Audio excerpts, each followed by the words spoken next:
আসসালামু আলাইকুম everyone, welcome to my page লোপাস কিচেন। আজকে বানাবো চিকেন ব্রেড পকেট। প্রথমে চিকেনটা আদা বাটা, রসুন বাটা, জিরা বাটা, মরিচের গুঁড়া, গোলমরিচের গুঁড়া, টক দই আর স্বাদমতো লবণ দিয়ে 1 ঘন্টার জন্য ম্যারিনেট করে রাখবো। এই তো মাখিয়ে দিলাম, এখন রেস্টে রাখবো। এরপর কিছু ক্যাপসিকাম কেটে নিব 3 ধরনের। এরপর নেব গাজর, কাঁচামরিচ আর পেঁয়াজ কেটে নিব। এরপর ফ্রাই প্যানে তেল দিয়ে হালকা রসুন কুচি দিয়ে দিলাম। এরপর ম্যারিনেশন করা মাংসগুলো দিয়ে দিলাম।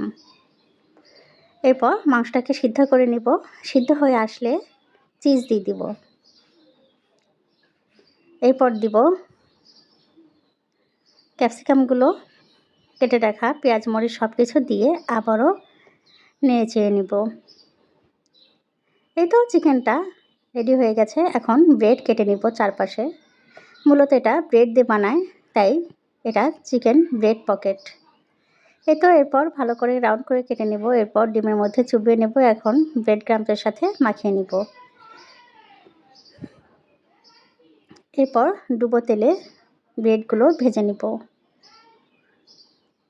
এই তো ব্রেডগুলো ভাজার সময় একটু চাপ দিলে ফুলে যাবে। দেখতেই পাচ্ছেন কত সুন্দর ফুলেছে। এই তো এখন উঠিয়ে নিলাম। এখন ব্রেডগুলো মাঝখান দিয়ে কেটে নিব।